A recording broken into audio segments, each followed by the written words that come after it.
Hello, players! Estamos chegando nesta sexta-feira com a terceira edição da live do Quesada com os tipsters, os maiores especialistas em apostas no Brasil e no mundo. Estamos no ThePlayer.com, a maior comunidade de apostas online do planeta. E hoje vamos falar de boxe, vamos falar de tênis, tem também Fórmula 1. E o nosso papo começa com o futebol. Mas, antes de apresentar o primeiro grande especialista, nós sempre trazemos aqui a dica do Didico, o Imperador. Fala aí, Imperador, meu centroavante. Sabia que no The Player você pode comparar as melhores odds, ter acesso a todas as estatísticas de jogos? Confere aqui, ó, no The Player. Vamos que vamos.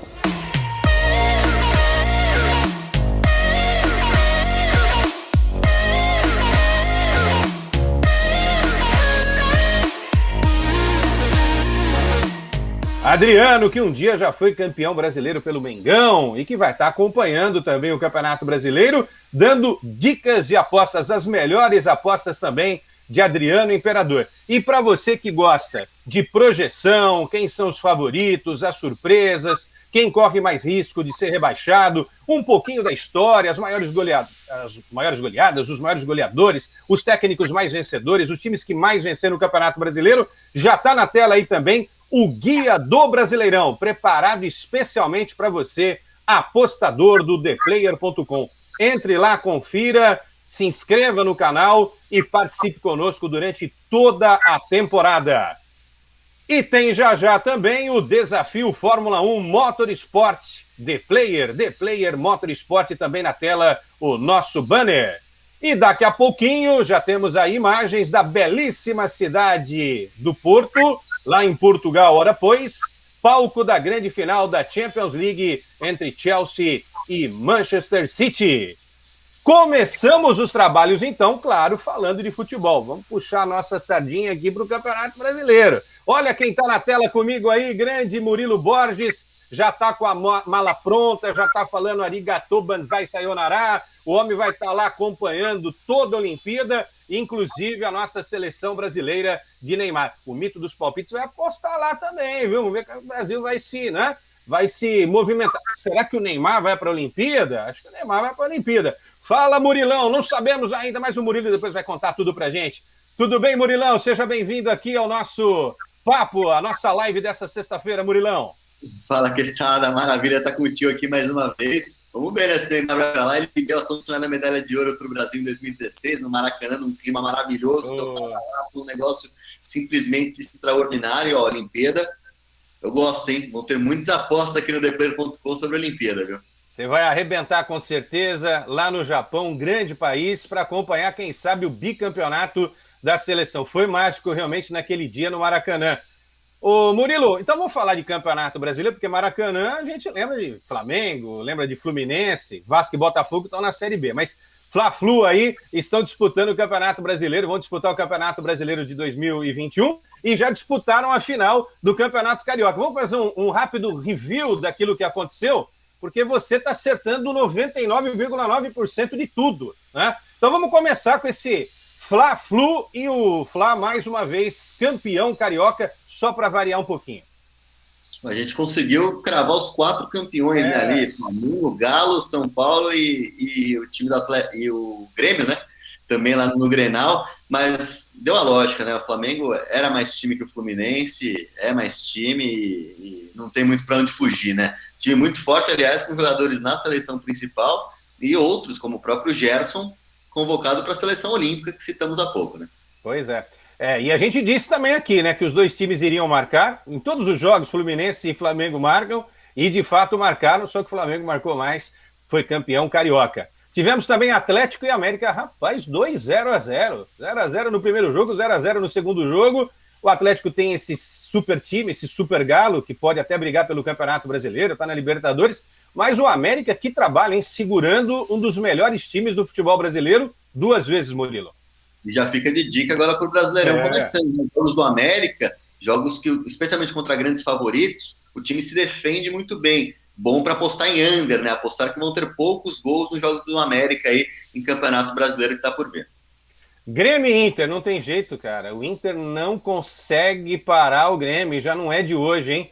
Mais um título na conta do Grêmio. É tetra! Gritaria o Galvão Bueno, é tetra. Aí o Grêmio, mais uma vez, campeão gaúcho. E falamos para apostar nas expulsões, né? Que não é muito difícil acertar que vai ter expulsão em Grenal, né? Mas paga também, então vale a pena apostar sempre nisso. Não é só um jogo, é mais do que um jogo. E para fechar, o São Paulo parando o Palmeiras. Palmeiras campeão da Copa do Brasil, da Libertadores. 2021 não está sendo legal para o Verdão, não. Já perdeu a Supercopa do Brasil para o Flamengo, Recopa Sul-Americana para o Defensa e parou no São Paulo do Crespo, Argentino Crespo. Confronto extremamente disputado, né? Ali, decidido num detalhe, num gol de sorte até do Luan, e mudou completamente o destino daquela final, com o São Paulo se sagrando campeão depois de 16 anos no Campeonato Paulista. E olho nesse time do Palmeiras, eu sigo insistindo nessa defesa muito forte do Palmeiras. Quando esse time joga atrás ali, para furar, é um pouco com sorte, com uma bola parada. É um time que se expõe muito pouco quando o resultado é favorável para ele. Então, jogos de Libertadores aí, fora de casa e tal, pode apostar que o Palmeiras vai tomar um gol no máximo, viu? Como aconteceu na Libertadores passada, né? Fechou a casinha o Português, a final, inclusive, foi uma final que, para sair um gol, foi realmente uma grande dificuldade. Bom, o campeonato estadual, ele pode servir de termômetro para aquilo que vem no Campeonato Brasileiro? Pode ser que sim, pode ser que não. Não necessariamente quem é campeão paulista, ou carioca, ou mineiro, ou gaúcho, ou de outro estado, vai ter sucesso no Campeonato Brasileiro. Mas é uma dica, né, de como os times chegam para essa disputa. Falamos aí, Murilo, de Grêmio, Atlético, São Paulo e Flamengo. O Palmeiras perdeu para o São Paulo, mas a gente sabe a força que o Verdão tem. E aí os favoritos, hein? Até para o final do campeonato a gente vê se a gente indicou certo ou não. Quais são os 4 favoritos para você na briga pelo título do Campeonato Brasileiro? Acho que é um orgulho para o Brasil, né, ter o Campeonato Brasileiro talvez mais disputado de todos, né? Dá para citar, a gente vai citar 4, mas dá para tranquilamente botar os 2 do Sul, por exemplo, que eu não vou colocar no meu top 4, Grêmio e Inter. Não dá para dizer que seria surpresa caso um dos 2 fossem campeões, mas os meus 4 favoritos são Flamengo, Atlético Mineiro, Palmeiras e São Paulo nessa ordem, viu? Acho que o Flamengo continua sendo o principal time. Gosto muito do Galo, tem jogadores que fazem muita diferença. Júnior Alonso é um baita zagueiro. Aí você pega o Nacho Fernandes e Hulk, a gente viu já a diferença que eles fazem. O time não à toa se classificou em primeiro entre todos na primeira fase da Libertadores. Então, acho que são os 2 favoritos, mas esses times de São Paulo, Palmeiras e São Paulo também são times muito mais fortes em relação a esses 2 do ponto de vista defensivo. Então, para pontos corridos, time que não perde também chega. Eu tô com você também nesses 6 aí, né? Que eu perguntei 4. Se eu falasse 6, ficaria mais fácil, a gente colocaria os 2 gaúchos. O detalhe é que o Grêmio, depois de muito tempo fora da Libertadores, agora não vai ter mais aquela desculpinha, né, Murilo? Não tem aquela desculpa, né? Que era sempre avalizada pelo presidente Bolzan e também o Renato Gaúcho. Estamos na Libertadores, então o brasileiro fica meio que ali, né? De segundo plano, terceiro plano. Dessa vez não tem isso. Acho que o Grêmio entra muito forte. Mas eu tô com você, viu? Flamengo, claro. Palmeiras, embora tenha perdido esses títulos em 2021, time fortíssimo, fortíssimo. E Atlético e São Paulo, né? Que para mim são equipes que podem fazer uma grande competição. Então, nós estamos juntos. Ou a gente cai junto, ou a gente se consagra, né? Ao final aí da temporada. Agora, desculpa só cortá-lo, mas claro, o Brasileirão esse ano tem o adendo aí da Copa América durante a competição, que não vai parar o Brasileirão, que vai ter rodadas 4 e domingo durante a Copa América. Então, isso também acaba afetando esses times que nós falamos, né? Que tem time, Gabigol deve ir para a Copa América, e depois tem a Olimpíada, Gerson, Pedro. Bem lembrado. O São Paulo, no caso, aí, com Arboleda, eventualmente o Orejuela, será que o Benítez vai ser chamado? Daniel Alves fora. Bom, todos esses times aí que nós vão perder, então é um tempero a mais para esse Brasileirão também.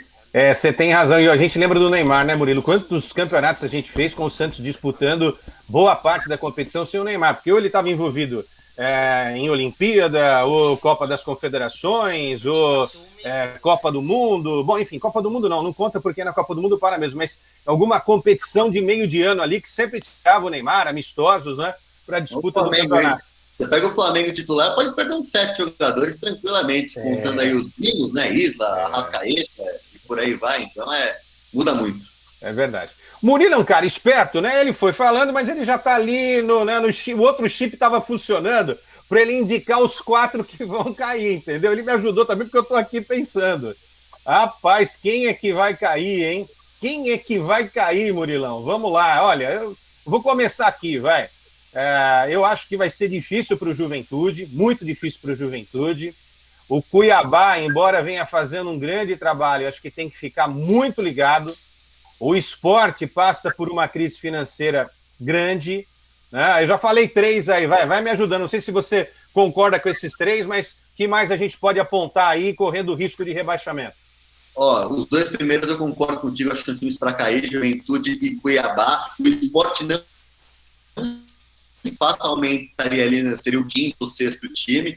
Eu fecho a minha lista aqui com o Atlético Goianiense e o Ceará. O Ceará, para mim, seria a grande surpresa desse top 4 aqui. Murilo, fez final da Copa do Nordeste, fez final do Cearense, fez sim, perdeu as 2. E eu acho que eu estou prevendo aqui, tá mesmo, que o Guto Ferreira pode ser que tenha uma proposta ser e séria desse time, o impacto pode ser complicadíssimo. A gente viu o que o Fortaleza sofreu quando o Rogério Ceni saiu de lá, o time quase caiu para a 2ª divisão.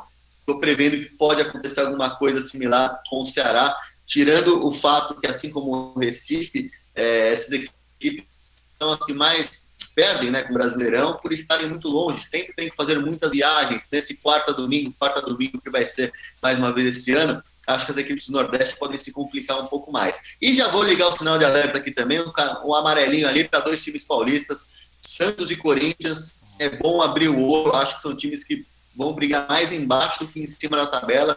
O caso do Corinthians, pela fragilidade do elenco, na minha visão, ainda que ambos os trabalhos são novos, né, em termos de treinador.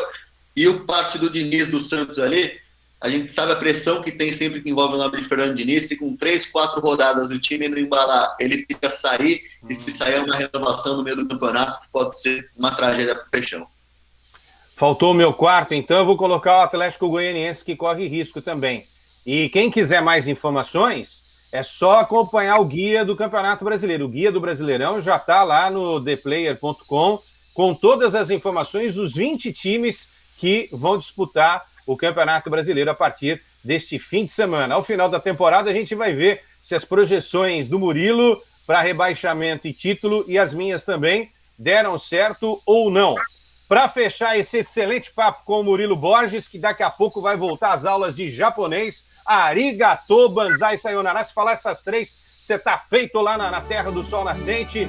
Vamos para Porto, tem musiquinha, tem tema da Champions League, tem imagens, tem vídeos, tem tudo, imagens exclusivas da Bela Porto, que vai receber Manchester City e Chelsea. Você acha que teve algum problema lá com bebedeira na noite? Não, claro que tem. Só tem inglês, né? Os caras adoram Portugal. Vão lá, tomam umas a mais, e é lógico que sempre tem uma confusão. A polícia portuguesa teve que entrar para resolver. Mas tirando isso, uma grande final britânica em terras portuguesas. E aí, Murilão, o que a gente projeta para esse jogo, hein? Tem favorito, não tem favorito? Tá equilibrado? Conta pra gente aí. Olha, eu coloco um favoritismo para o Manchester City, mas não tão grande como as casas de apostas têm colocado. Eu acho que o Chelsea pode e vai complicar bastante esse jogo contra o Manchester City, especialmente pelo lado defensivo. Aliás, a primeira dica para mim é jogo para under, para poucos gols. Final costuma ser um pouco mais estudada, ainda que jogos ingleses costumamos ter muitos gols, né? A média de gols da Premier League ela só perde para o futebol alemão das grandes ligas do mundo, número de gols por partida. Esse é um confronto inglês, como você bem citou, mas essa defesa é muito forte do Chelsea, liderada pelo brasileiro Thiago Silva, que chegou lá e tomou conta daquela defesa, o experiente zagueiro. Então eu tô achando que é jogo para poucos gols, viu, Quesada? Eu tô achando que é jogo para poucos gols. E olha, tem até uma aposta mais arriscada, que para quem quiser fazer uma aposta para ganhar R$3 para cada real apostado, ou seja, se apostar 100 ganhar 300, eu arriscaria o primeiro tempo acabando 0-0. Acho que pode ser um primeiro tempo bem mais estudado para as equipes. Obviamente, afinal, tudo pode mudar a qualquer momento. Essa é uma aposta de alto risco, né? Afinal, você está triplicando o valor que você aposta. mas eu não descartaria esse 0-0 não, no primeiro tempo. E Champions sempre é um jogo nervoso, né? Nem sempre nós temos grandes jogos. Eu digo, plasticamente falando, pela beleza do espetáculo, né? Por ser um jogo só, os times chegam à final, então eles não querem correr riscos. De vez em quando sai um pouquinho fora da casinha, né, Murilo? Aí, ao longo da história da Champions, a gente tem uma ou outra goleada, né? Não acredito também que vá acontecer isso. Tô lembrando de uma goleada do Milan em cima do Barcelona, que foi um negócio totalmente fora da casinha, foi um 4-0 lá na Grécia. Não acho que isso vá acontecer, eram dois timaços. Então, vamos entender o que o Murilo tá falando, né? Dois times bem postados defensivamente, dois times que sabem atacar, claro, mas que conhecem de Premier League a força do adversário.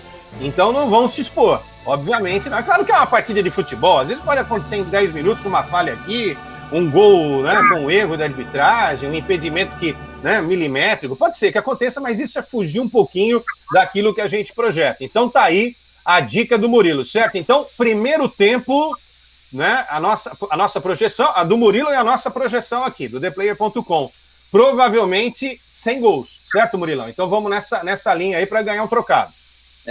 Quando a gente fala em aposta, né, a gente tem que passar aquela dica que muitas vezes a gente pode até achar que não vai acontecer uma coisa, mas se tiver pagando muito mais para isso, vale a pena o risco. É o que a gente chama de valor na aposta. É o que eu vejo nesse 0-0 do primeiro tempo. As caras de apostas dão que vão ter gol no primeiro tempo. E eu estou indo ao contrário delas, por isso que paga 3 vezes o que eu apostar. Acho que vale o risco a gente apostar nesse 0-0 no intervalo. Bom, com as imagens da cidade do Porto, do Estádio do Dragão, Chelsea e Manchester City disputam a grande final neste sábado da pomposa Champions League. Murilo, grande abraço, bom trabalho para você, boas apostas, continue trazendo aqui as melhores dicas e apostas no ThePlayer.com. Só tenho uma coisa para dizer para você, arigato!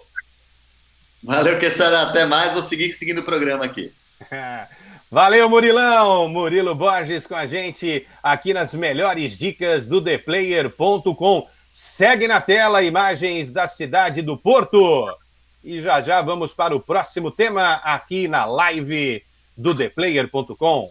E essa cidade do Porto em Portugal realmente é belíssima, belíssima. E recebe aí essa grande final da Champions League, como já projetamos aqui com Murilo Borges.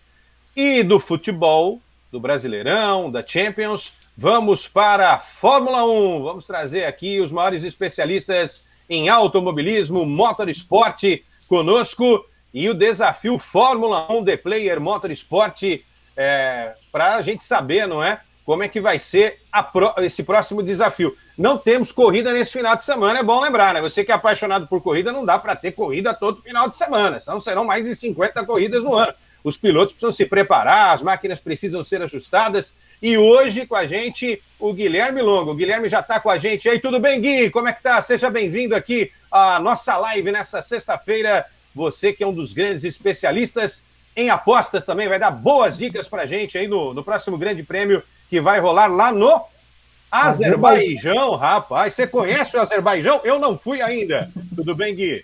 Salve, salve, Leandro. Um abraço aí para você, todo mundo acompanhando também mais essa grande live do The Player. E olha, o Azerbaijão pode ser um país meio estranho para receber Fórmula 1. A primeira edição do GP lá em Baku teve uma certa desconfiança aí de todo mundo, mas depois caiu no gosto do povo. Apesar de ser um circuito de rua, é muito divertido e sempre entrega corridas divertidas e sempre com uma dose de polêmica ainda por cima. Vamos falar já sobre isso para você projetar o que vem, mas vamos começar por tudo aquilo que já rolou no fim de semana, né? Trouxemos aqui algumas projeções, teve gente que ficou pelo caminho, né? Enfim, conta um pouquinho para a gente das projeções que nós fizemos e aquilo que realmente, de fato, aconteceu, se concretizou, Gui. É isso aí. Final de semana passada a gente teve o GP de Mônaco, 5ª etapa da temporada de 2021, e a gente está falando aí do GP mais tradicional, ou pelo menos um dos mais tradicionais do ano da Fórmula 1. É uma prova que está aí no calendário basicamente desde o início da categoria lá em 1950 e sempre tem aquela questão do glamour, mas 2021, ano de pandemia, a gente teve aí uma situação muito diferente com as restrições. Mesmo assim, dentro da pista, uma corrida com bastante drama, apesar de Mônaco manter a tradição de não ter muitas ultrapassagens. A gente teve uma pole que, apesar de não ter surpreendido pelos números do final de semana, surpreende pelo contexto geral. Charles Leclerc fez ali uma volta voadora no sábado, e depois teve aquela bendita batida no final do Q3, sacramentou a pole position dele, né? Ninguém conseguiu melhorar, mas a própria batida estragou a corrida dele do domingo, teve uma quebra no eixo de transmissão do lado oposto e acabou nem largando. Com isso, Max Verstappen, que sairia em segundo, herdou a pole position e dali para frente teve um passeio em Mônaco, liderou de ponta a ponta, não teve que se preocupar com nenhum rival e não só venceu o GP de Mônaco, como passou Lewis Hamilton e agora é o líder do Mundial de Pilotos, e a Red Bull agora é a nova líder do Mundial de Construtores, aproveitando que a Mercedes teve um final de semana de pesadelo no Principado. Hamilton foi apenas o 7º e o Bottas entregou ali um abandono inusitado, né? Uma roda presa que não saía de jeito nenhum, foi sair 2 dias depois só, tiveram que levar o carro de volta para o Reino Unido para só então conseguir tirar a porca que estava presa ali. Uma porca, rapaz. O que uma porca pode fazer na vida de uma máquina de Fórmula 1, na vida de um piloto? É incrível. É uma das categorias mais tecnológicas do mundo e acaba estragando a corrida por uma peça de R$10, R$15. Agora, realmente não foi, né? Não foi nem para o Hamilton, como você destacou, para o Bottas, inclusive, e o Leclerc, né? Que estava ali com a torcida local, muita gente apoiando, fazendo fezinha, né? De repente poderia, né, ter feito algo na corrida, não conseguiu, óbvio, como você já contou. Realmente para esquecer para esses três, né? Ao contrário do Verstappen, como você também lembrou aí, de ponta a ponta, fazendo uma corrida histórica, né? O Verstappen um dia vai contar para os netinhos, né? Para os bisnetos também. Olha o que eu fiz em 2021 lá no GP de Mônaco, né? Que corrida impressionante, totalmente oposto daquilo que esse trio aí não conseguiu fazer na corrida aqui. Sim, e a gente tem que lembrar que Mônaco é parte da tríplice coroa do automobilismo, né? Uma das 3 provas mais importantes do mundo. Então, uma vitória em qualquer circunstância que seja é uma coisa que você vai lembrar para sempre. E para o Verstappen, ainda uma vitória dominante dessas, é algo que ele jamais vai esquecer. Mas como você falou, a gente teve aí 3 pilotos com finais de semana muito diferentes, a começar pelo Leclerc, que tem uma maldição de Mônaco. Até hoje, ele não conseguiu completar uma corrida em casa. Ele disputou 2 vezes a Fórmula 2, abandonou em ambas, 2018 e 2019 na Fórmula 1, abandonou também, e agora 2021 nem sequer largou por consequência dessa batida do sábado. O Bottas, uma situação complicada aí, né? Vem no seu pior início de temporada com a Mercedes em 5 anos e num momento onde ele precisa começar a entregar resultados para negociar a renovação de contrato dele, né? Então tem que buscar segundo lugar, tem que buscar vitória. E o Hamilton teve aí um seu dia atípico, a gente não vê muitos resultados ruins de Lewis Hamilton, mas quando acontece, como nesse final de semana, tem um impacto muito grande aí no campeonato, que ele cai para o segundo. Ô Gui, daqui a pouco a gente vai falar do desafio, tá? Desafio Fórmula 1, The Player Motorsports. Mas eu queria que você já projetasse o que vem pela frente. E antes me respondesse o seguinte, Verstappen é o cara realmente para brigar com Hamilton ao longo da temporada ou não é fogo de palha? Não é ele. De repente aparece um outro piloto, né? E daqui a pouco a gente já projeta o que vem em Baku, no Azerbaijão. Então, no momento não tem outro piloto para bater de frente com o Hamilton, não só em termos de qualidade do próprio piloto, mas de carro também. O Pérez, teoricamente, tem o mesmo carro do Verstappen, mas está longe de conseguir os mesmos resultados. E o Bottas, em 5 anos na Mercedes, ele nunca conseguiu bater de frente com o Hamilton mesmo. Então, é o cara ideal mesmo para manter essa disputa. Agora, se ela vai chegar viva na reta final, e aí a gente está falando de Brasil, Austrália, Arábia Saudita, Abu Dhabi, aí a gente tem que ver com o tempo. A gente vai para uma sequência de corridas que teoricamente favorecem a Mercedes, mas na situação de 2021 fica um ponto de interrogação. Pode ser que qualquer uma das duas vença. Então, a ver aí nas próximas etapas, principalmente essa da sequência Baku, GP do Azerbaijão, que sempre tem umas particularidades muito interessantes aí. A gente vai trazer isso já na próxima semana, né? Às vésperas do Grande Prêmio de Baku. Mas tem alguém que você acha que é mais favorito aí para Baku? Então, se a gente for olhar pelo retrospecto, em 4 edições do GP lá, a Mercedes venceu 3 contra 1 da Red Bull.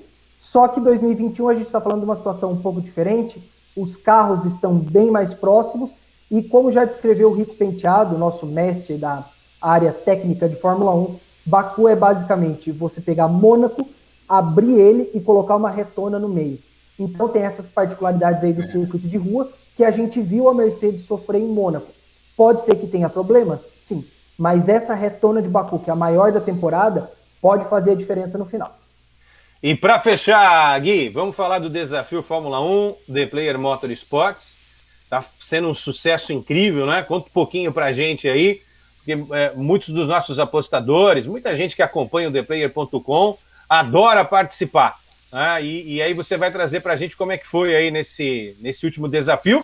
E na semana que vem a gente já lança um próximo também, né? Já observando aí a próxima etapa da Fórmula 1 do Grande Prêmio de Baku.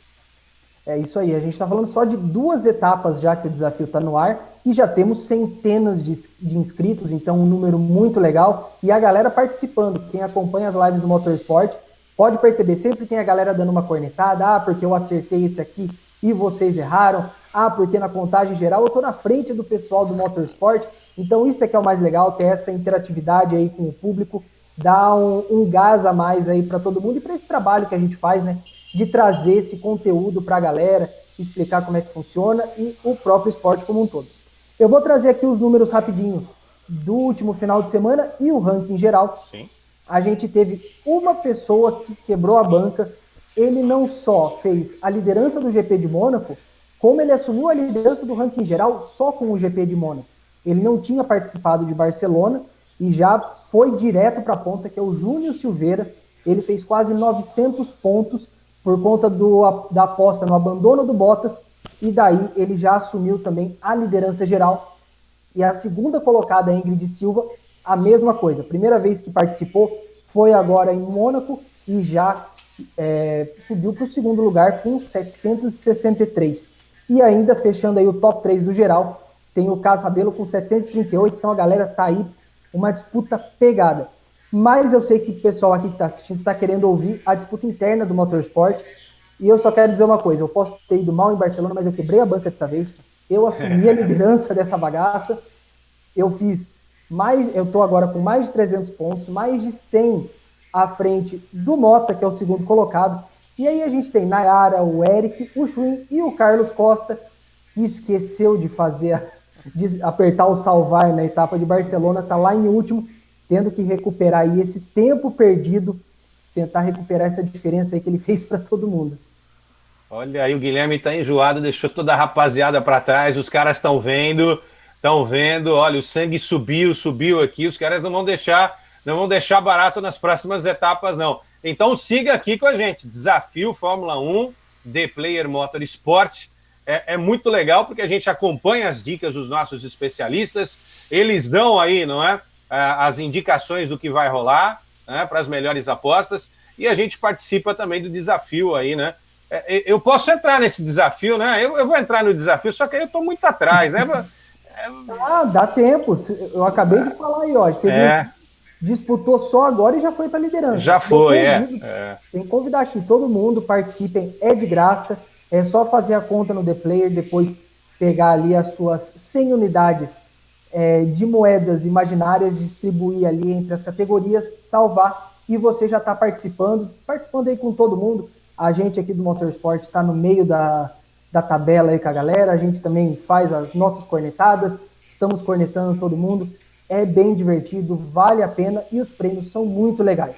A gente já teve aí miniatura de carro do Nelsinho Pequena Stock, jaqueta da GT Sprint, e agora para Baku a gente está preparando ainda coisas muito legais. E sobre a disputa interna do Motorsport, só uma coisa, eu venho para continuar na liderança, até porque o GP de Baku é bem no dia do meu aniversário, então eu quero dar esse presente. Tá bom. Vai ganhar do jeito que tá, o cara tá com sangue nos olhos, é isso daí, né? É isso daí. Tá na tela, inclusive, o nosso desafio Fórmula 1, The Player Motorsport, é só entrar lá, como o Gui falou, é grátis, né? Você não vai gastar nada e ainda ganha prêmio, só aqui no ThePlayer.com. Valeu, Gui, até a próxima, hein? GP de Baku, no Azerbaijão. Vamos aqui com as dicas das melhores apostas com os nossos melhores e maiores especialistas. Valeu, Gui! Valeu, Leandro. Valeu aí todo mundo ligado no The Player. E fiquem ligados também no Motorsport. A gente se vê numa próxima. E agora já vamos com imagens do nosso próximo tema. O nosso diretor de imagens, Juju, já coloca na tela pra gente. Inconfundível imagem na tela aqui da nossa live. Imagens de Roland Garros. E vamos agora com o saque voleio. O especialista Ale Cosenza está com a gente para falar desta que é uma das grandes competições, uma das mais importantes competições do mundo do tênis. E antes da gente propriamente entrar nesse mundo de Roland Garros, lá em Paris, na França, vamos com o review da semana. E já está na tela comigo aqui o Cosenza. Tudo bem, Cosenza? Como é que vai? Seja bem-vindo. Obrigado, Kessara. Tudo bom com você? Tudo ótimo. Aqui tudo tranquilo. Estamos indo na expectativa por Roland Garros. As chaves foram sorteadas ontem, então já está dando para estudar as odds, estudar a chave, ver o que pode acontecer. Estamos vendo todas as possibilidades aí que estão rolando.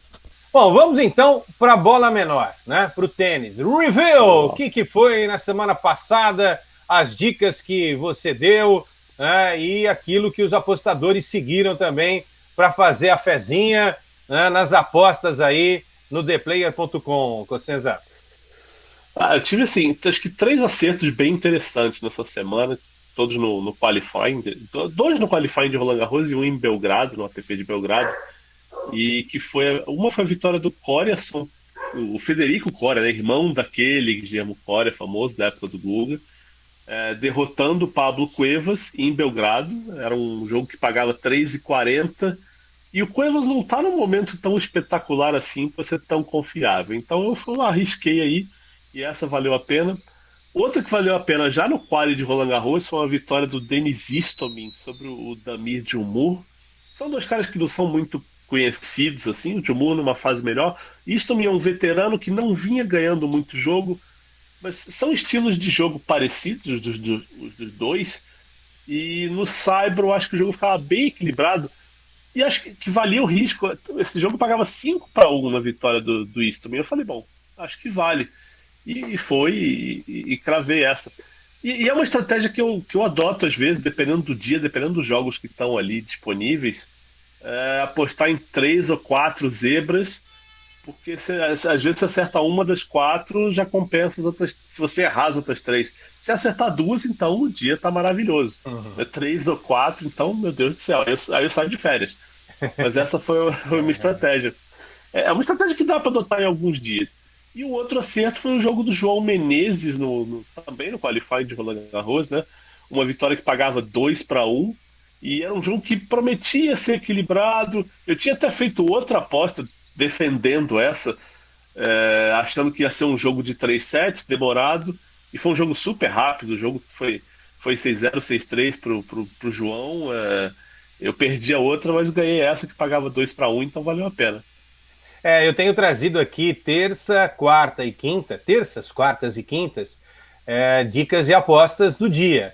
E essa do Ale a gente trouxe, né, da vitória do João Menezes. Então, quem ouviu atentamente a dica do especialista Ale Cosenza, né, conseguiu ganhar a aposta. Inclusive, toda terça, toda quarta, toda quinta, a gente faz isso com vários esportes. Tênis, voleibol, NBA, futebol feminino, né, o vôlei feminino e vôlei masculino.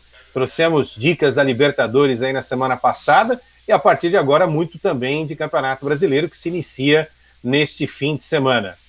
Pois bem, Cosenza, estamos falando de Roland Garros. Quer dizer que na chave, aí no sorteio, botaram no mesmo lado da chave 3 feras? Ah, não! Não. Você que tem uma influência, liga para os caras lá, fala para mudar isso. Djokovic, Nadal e Federer na mesma banda? Quer dizer, não vamos poder ter os caras na final.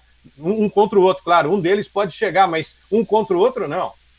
Não, o Federer pode pegar o Djokovic já nas quartas e quem ganhar esse jogo aí, se o jogo acontecer, claro, quem ganhar aí pega o Nadal na semi, se o Nadal chegar lá também. Provável que chegue, mas né, nunca se sabe.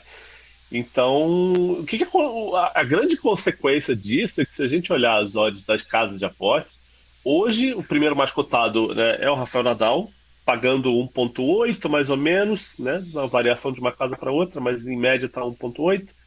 E o segundo é o Stefanos Tsitsipas, o grego que foi campeão de Monte Carlo, foi vice-campeão de Barcelona, perdendo para o Nadal uma final que ele teve match point, inclusive. Né, perdeu a semifinal de Roma para o Djokovic, mas ele está na outra metade da chave. E aí o caminho ali para ele está muito menos complicado, digamos assim, né? Fácil nunca é, porque é um grande slam, mas ele pegou adversários menos complicados e ele está pagando aí, as casas estão pagando mais ou menos 5,50, que eu acho odds até bem generosas para ele.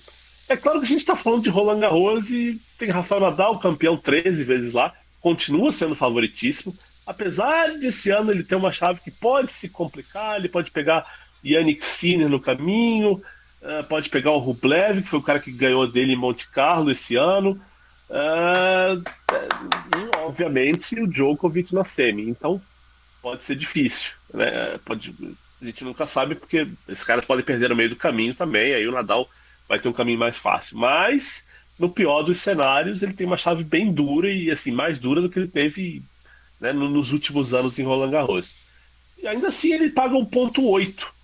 E você tem um retorno de 80% apostando no Nadal e Roland Garros, eu acho interessante. O Nadal é o rei de Paris, né?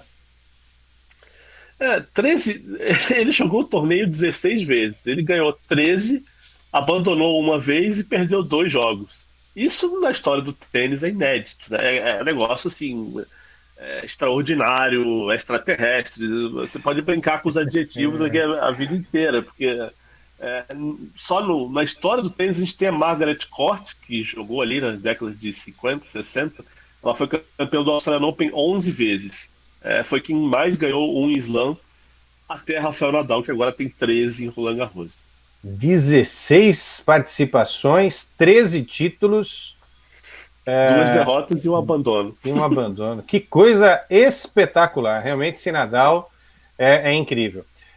Cossenza, para a gente fechar, quais são as dicas aí desse fim de semana? O que você preparou para a gente aí, para os apostadores? Olha, eu acho que assim, esse fim de semana não tem muito como fugir de apostar no Djokovic na final de Belgrado. Ele classificou há pouco tempo, agora sexta-feira, joga sábado a final. E aí acho que a brincadeira que dá para fazer é de repente apostar nele em 2 sets, ou de repente tentar acertar o número de games e jogar esse número para baixo para ter odds ali perto da casa de 2. Mas não tem muito como fugir. É o único torneio que está rendendo odds interessantes, né? O quali acabou na sexta-feira, então agora é só olhar para a chave de Roland Garros e ver os odds que tem aí. O torneio começa domingo, então já tem algumas coisas interessantes que eu dei olhando aqui. Tem um jogo que eu gosto muito, que é o jogo do Verdasco contra o Kohlschreiber. São 2 veteranos. E o Kohlschreiber é o favorito nas casas de aposta. E o Verdasco realmente vinha numa fase muito ruim, voltando de lesão. Mas ele já jogou direitinho essa semana, ganhou partida. E a vitória dele tá pagando aí por volta de 2,30, 2,40. Eu gosto dessa odd. Então eu vou colocar esse jogo ou separadamente ou numa combinada qualquer. E tem assim, todos os grandes favoritos, eu acho que tem que apostar ganhando de 3-0 para ter odd de 1,20, 1,30, eu não gosto muito. Mas tem outro jogo interessante que eu achei, o Dominic Thiem. Óbvio que ele é favorito, ele pega o Pablo Andújar, um veterano também. Inclusive ganhou do Federer em Genebra semana passada. Mas, assim, o que eu acho interessante nesse jogo é, de repente, apostar numa virada do Thiem, que está pagando 6-1. Porque o Thiem também não está num momento espetacular, e o Andújar é um cara veterano, experiente. Se o Thiem não começar a partida muito bem, acho que o Andújar tem chance de levar esse primeiro set. Não consigo imaginar o Andújar ganhando 3 sets do Thiem, uma partida melhor de 5. Então acho que uma virada do Thiem aí, pagando 6-1, é uma pedida muito boa.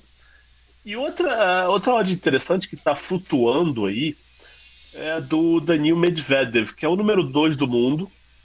Ele só fez 3 partidas no Saibro esse ano e ganhou uma só. Ele já falou assim abertamente que odeia jogar no Saibro, que não quer. Então ele ficou como cabeça de chave número 2 do torneio. mas está num cenário completamente inédito, onde o número 2 passa a ser completamente, sem valor, né, irrelevante para o torneio. Porque todo mundo acha que ele vai perder cedo. Então, quem olhasse as odds antes do sorteio da chave, estava ali em 80-1. Para o número 2 do mundo ser campeão de um grande slam. Imagina, 80-1. E aí aconteceu um negócio curioso, que na sexta-feira ele deu uma entrevista coletiva e disse que estava treinando muito bem, que estava animado, e essas odds já foram para 50-1. Então, estava flutuando. Ele tem um jogo de estreia contra o Bublik, que é um cara que também odeia o Saibro, é um cara que também fala muito em quadra. Então esse jogo vai ser divertido, vai ser daqueles para faz uma pipoquinha e fica para se divertir. Mas eu acho que de repente vale apostar aí. Se o Medvedev tá jogando tão bem quanto ele disse que tá jogando, tem odds de 3-1 para ele ganhar o jogo por 3-0.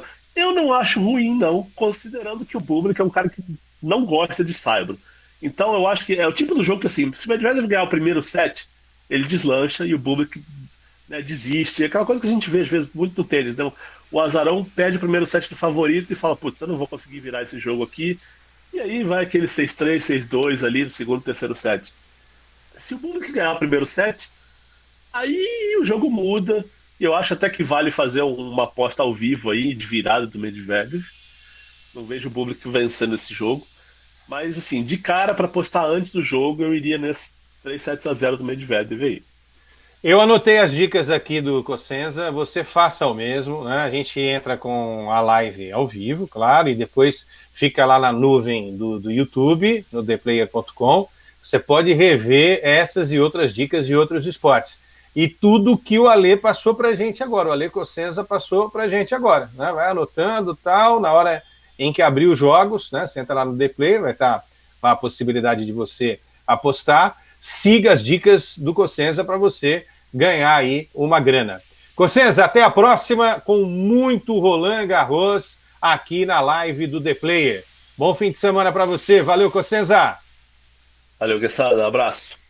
Grande abraço, Ale Cosenza. E do tênis, vamos para o mundo do boxe, já com imagens, como diria Datena, na tela aqui do theplayer.com. E daqui a pouco convocando ele, Wilson Baldini Jr. Olha ele aí. Vamos lá então, hein? Incorporando, né, o nosso locutor USA, Wilson Baldini Jr. Que emoção, viu, Quesada? Eu não consigo mais fazer nada sem essa introdução. Com a diferença, aqui, ó, não tem custo nenhum, é custo zero para falar. Wilson Baldini Jr. Tudo bem? O cara cobra caro. Tudo bom, Quesada? E você, tudo bem? Tudo bem, maestro Baldini. Vamos começar com o boxe aqui na nossa live desta sexta-feira, já com imagens da luta entre o Taylor e o Ramírez. O Baldini já tinha dado a dica pra gente, que seria, né, equilibrado e tal. E aí o Taylor conseguindo unificar aí 4 cinturões. O cara não é fraco, não. É o novo rei do boxe, Baldini. Olha, é um dos, né? Realmente foi uma atuação, como a gente esperava, de muito equilíbrio dos dois. E o Taylor acabou surpreendendo o Ramírez, porque em algumas oportunidades ele saía da luta no corpo a corpo, que era o mais esperado, né? E aí ele deixava o Ramírez vir e no contra-ataque ele conseguiu 2 golpes que garantiram a vitória para ele. Para ter uma ideia, ele derrubou o Ramírez 2 vezes e assim mesmo os jurados deram 114-112. Então isso mostra que o Ramírez, no total dos rounds, né, foi melhor que o Taylor, mas as 2 quedas foram predominantes aí para o lutador da Escócia unificar. Todos os cinturões agora são dele, viu, Quesada? É incrível, né? Fazendo história. Você também havia destacado que os dois chegavam aí com um cartel impressionante, né? De não terem derrotas pelo caminho. Essa foi a primeira derrota do Ramírez. Exatamente. A gente até acreditava que o Ramírez, o estilo mais agressivo do Ramírez, poderia fazer a diferença aí na luta toda. Foi o que realmente aconteceu. Mas as 2 quedas que o Ramírez sofreu acabou levando a vitória para o Taylor, né? Mas a luta foi equilibrada, foi emocionante e com certeza a gente pode ter um futuro próximo aí, mais uma luta entre os dois. Será incrível, né? Bom, enfim, muito equilíbrio. Já que o tema é equilíbrio numa luta de boxe, nem sempre há esse equilíbrio, vamos projetar o que vem pela frente. Você separou, eu já sei, porque na nossa reunião de boxe, né, você já contava pra gente aí que tem um duelo muito esperado no masculino e tem um duelo muito aguardado também no feminino. Vamos começar então com os rapazes, porque temos aí um duelo Estados Unidos e Venezuela, é isso, Baldini? Exatamente. O Devin Haney, o americano, é o campeão dos leves do Conselho Mundial de Boxe, tem apenas 22 anos de idade, é apontado como das futuras estrelas do boxe. Aí ele tem um gancho de esquerda que é uma coisa fenomenal, e nessa categoria dos leves a gente tem muita gente boa, como o Ryan Garcia, Teófimo Lopes, e ele, o Devin Haney, é um desses lutadores de destaque. Já o adversário dele é o Jorge Linhares. Ele é venezuelano, mas mora no Japão, porque os empresários do Japão praticamente adotaram o Linhares há muito tempo e ele recebe um ótimo dinheiro lutando por essa empresa japonesa. E o Linhares é um lutador de 35 anos e tudo o que poderia acontecer no boxe para um lutador aconteceu com o Linhares. É um lutador super experiente. É uma disputa, viu, Quesada, da juventude do Haney contra a experiência do Linhares. É um enredo que a gente já viu várias vezes no boxe, mas que sempre chama muita atenção. O cara tem empresários japoneses, deve ganhar uma grana legal, né? Tem toda a tranquilidade para se preparar e ser um dos principais nomes aí dessa categoria no boxe. É uma história legal, curiosa aí. Essa realmente eu não sabia. Imagens aí do Haney e do Linhares. Agora vamos para as moças. Hernandes e a Cameron. Não é a Cameron, famosa atriz de cinema, é a Chantelle Cameron, né, que vão lutar no boxe feminino nesse fim de semana, Baldini. Se na luta do Haney e Linhares a gente tem muito equilíbrio aí, né? Para se fazer uma aposta nos dois, realmente é preciso, além de conhecer os lutadores, ter um pouquinho de sorte na hora de apostar. Já no feminino, o favoritismo é todo da Cameron. Todo. Ela ganhou o título da nossa... o título estava vago e ela ganhou da Adriana Araújo, lá na Inglaterra. A Adriana Araújo acabou não dando peso. Você imagina, Quesada, você faz a aposta, você se prepara todo, vai lá e pumba, bota o dinheiro. Aí vai ter a pesagem. Pesagem é sempre na véspera. Aí você está olhando lá a sua lutadora, o seu lutador, ele sobe na balança e não dá o peso. Não dando peso, a Adriana Araújo não tinha condições, mas mesmo se ela ganhasse a luta, ela não levaria o título. O título ficaria vago. Mas ela acabou perdendo para Chantelle Cameron. Então, só para ter uma ideia do que pode acontecer também, né?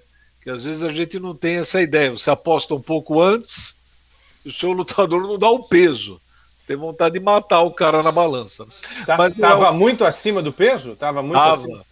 Tava. Pra você ter uma ideia, foram, se não me engano, 2,6 quilos. Isso aí é um absurdo, né? Tá certo que a Adriana foi avisada da luta muito em cima da hora, né? Mas mesmo assim é uma coisa que fica marcado, né? Mas nessa luta da Chantelle Cameron com a Melissa Hernandes, o favoritismo é todo da britânica. A porto-riquenha para quem tem uma grana aí para tentar apostar e contar com a sorte de um golpe pegar no meio da cara da britânica e ela cair, pode levantar uma grana boa, viu? Bom, Baldini tem acertado todas as dicas que ele apresenta pra gente aqui. Então, você, apostador, entre no theplayer.com, lá a gente tem a comparação das odds, né? Temos os textos e as dicas do Baldini, e aqui também na nossa live, não é? O Baldini apresentando aí pelo menos duas lutas muito legais, interessantes, que vão rolar neste final de semana no boxe feminino e no boxe masculino. E aí na próxima semana a gente faz um review dessas lutas e já apresenta as outras do fim de semana. E durante a semana, né, durante o meio de semana, terça, quarta e quinta, Baldini também traz algumas dicas aqui e a gente apresenta nas nossas pílulas diárias das melhores apostas, das melhores dicas de apostas do ThePlayer.com. O Wilson Baldini Jr., a gente vai fechar agora aqui a nossa live. Vou pedir para o nosso diretor de imagens, o Juju, colocar imagens do Rio de Janeiro, porque o Rio de Janeiro continua lindo, só pro Baldini não é ficar com aquela inveja bacana, inveja no bom sentido, né? Aquela, né? Poxa, poderia estar aí. O Baldini está em São Paulo, hoje eu estou no Rio de Janeiro. O Rio de Janeiro continua lindo. Então, imagens aí maravilhosas da praia, deu sol, vou pegar uma onda já já. E quem quiser apostar no surf também pode apostar, porque lá nesse mundo de apostas, né? Você entra lá no The Player, você tem todos os esportes do planeta. Tá certo, Baldini? Ah, tá certo, né? O que eu vou falar, né, Quesada? Eu tô aqui do lado da Marginal Pinheiros, um trânsito absurdo na cidade, e você tá aí de frente pro mar. Boa sorte. Paulistano pode fazer essa brincadeira, porque eu sou paulistano, né? Amo o Rio. Você tá vendo aí o Rio Tietê e eu tô vendo o Rio de Janeiro. Nossa, que coisinha seca. Valeu, Baldini. Tchau, um abraço. Até a próxima semana. Nossa live vai ficando por aqui. Entre no ThePlayer.com, lá tem o guia do Campeonato Brasileiro, tem os nossos especialistas, os nossos tipsters, tem todas as dicas importantes na maior comunidade de apostas do Brasil e do mundo. E a maior comunidade de apostas do Brasil e do mundo adverte: não aposte sem antes consultar os nossos especialistas, Baldini e toda a nossa trupe. Valeu, Baldini! Tchau, amigos! Tchau, players! Até a próxima sexta-feira!